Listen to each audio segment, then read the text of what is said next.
Welcome back to Cooper's Cogitations. We're going to continue with Blackstone and the law of nature, which we know comes from God.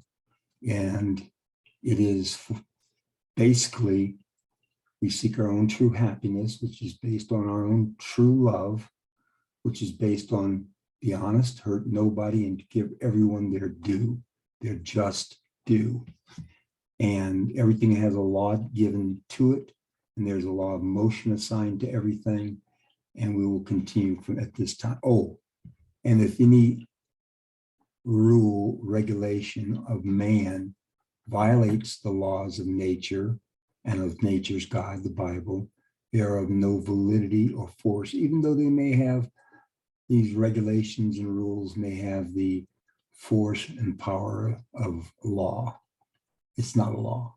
There's nothing that says I have to obey it. But in order to apply this to the particular exigencies of each individual, it is still necessary to have recourse to reason, whose office it is to discover, as it before observed, what the law of nature directs in every circumstance of life by considering what method will tend the most effectually to our own substantial happiness. And if our reason were always, as in our first ancestor before his transgression, clear and perfect, unruffled by passions, unclouded by prejudice, unimpaired by disease or intemperance, and I would add,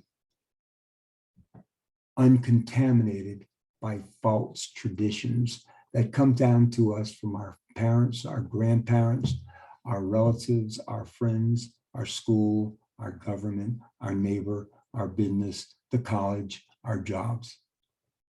These false traditions lock us in. They're the very chains, shackles, handcuffs, and fetters of hell because we think they are true. And we will fight anybody that disagrees with us, but they're false.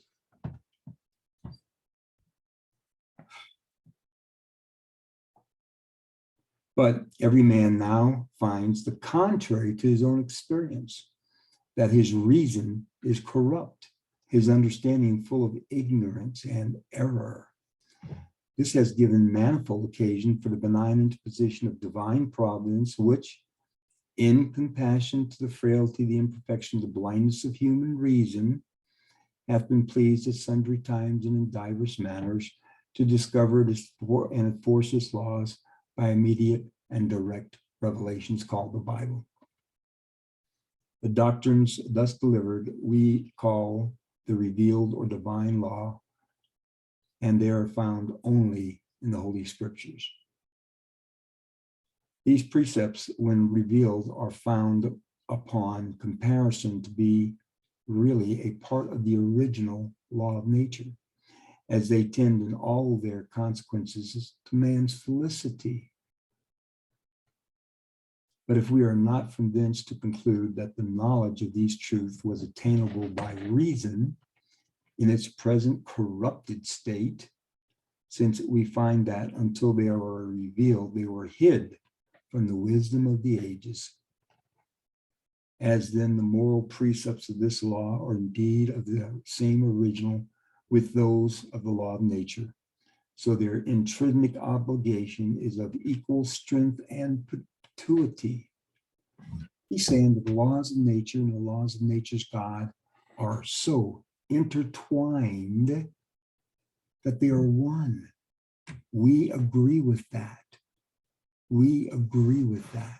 We would call it the light of Christ. And as the light of Christ, what does the light of Christ do? It gives creation to all things. It gives power to all things. It gives law to all things.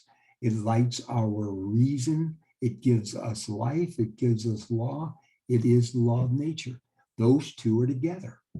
The light of Christ, the law of nature, and the Bible, the scriptures, they all blend together because they all come from the same individual.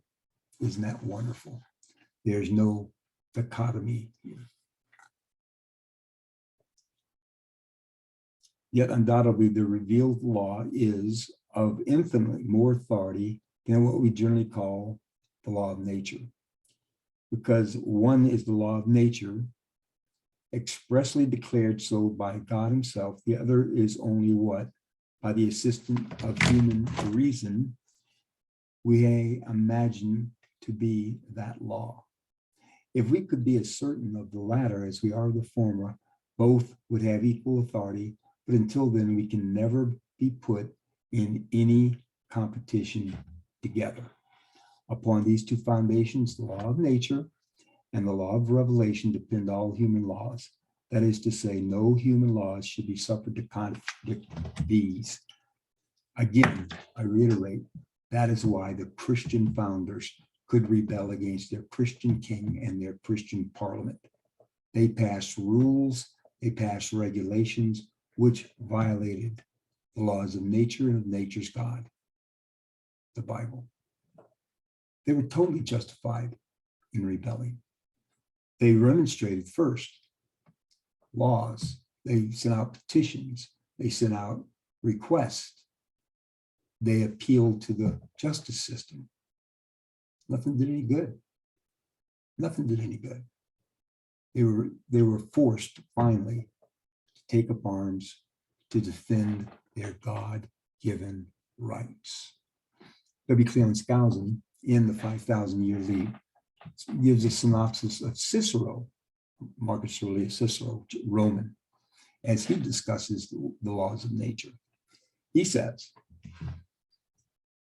the building of society on principles of natural law was nothing more or less than recognizing and identifying the right rules of conduct, isn't that amazing, with the laws of the supreme creator of the universe. Cicero's compelling honesty led him to conclude that once the reality of the creator is clearly identified in the mind, the only intelligent approach to government, justice, human relations is in terms of the laws which the supreme creator has already established. The creator order of things is called the natural law. Fundamental presupposition of natural law is that man's reasoning power is a special dispensation of the creator's closely akin to the reasonable or rational power of the creator himself. In other words, man shares with his creator this quality of utilizing a rational approach to solving problems. And the reasoning of the mind will generally lead to a common sense conclusion based on what Jefferson called the laws of nature and nature's God. Cicero says, true law is right reason in agreement with nature. It is of universal application, unchanging, everlasting. It summons to duty by its commands, averts from wrong duties by its prohibitions. It is a sin to try to alter this law, nor is it allowable to repeal any part of it. It is impossible to abolish it entirely. We cannot be freed from its obligations by Senate or people. We need not look outside ourselves for the expounder and interpreter of it. There will not be different laws in Rome and Athens, or different laws now and in the future. But one eternal, unchangeable law will be valid for all nations, all time, and there will be one master and ruler, that is God, over us all. For he is the author of its law, its promulgator and enforcing judge. Whoever is disobedient is fleeing from himself, denying his human nature, and by reason of that very fact, he will suffer the worst punishment. So according, when you put Blackstone and Locke and Cicero together, if you violate the laws of nature, you lose common sense, you flee from yourself, and you deny your own human nature. Look at American society today. People have lost common sense. They deny their own human nature. They flee from themselves. Some of them get up in the morning, go to the shower, look down, and they say, what am I? Oh, I'm a girl. I used to be a boy yesterday, but I'm a girl today. Or they say, like Asheroth, the pagan, sex anytime, anywhere, any place with any person or animal or thing. Paul says, flee fornication, For every sin that a man sinneth is without the body, but he that committeth fornication sinneth against his own body, his own nature, who he is. Women, they're with child and they kill their baby. Women are the only transport to earth. Women are the supreme of creation. After God created everything, after he created Adam, then when everything was perfect and good, then the supreme of creation, woman, was made.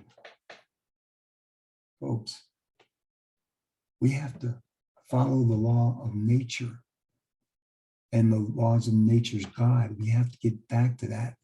We have to regain our common sense, our human nature. We can't flee from ourselves. We have to be who we are, children of God. We have to live like it. We have to follow the laws, hurt nobody, render every man his due, be honest. Really, true, love yourself. Truly have happiness, true happiness, not pretend, not transitory, not happiness for the night. Happiness.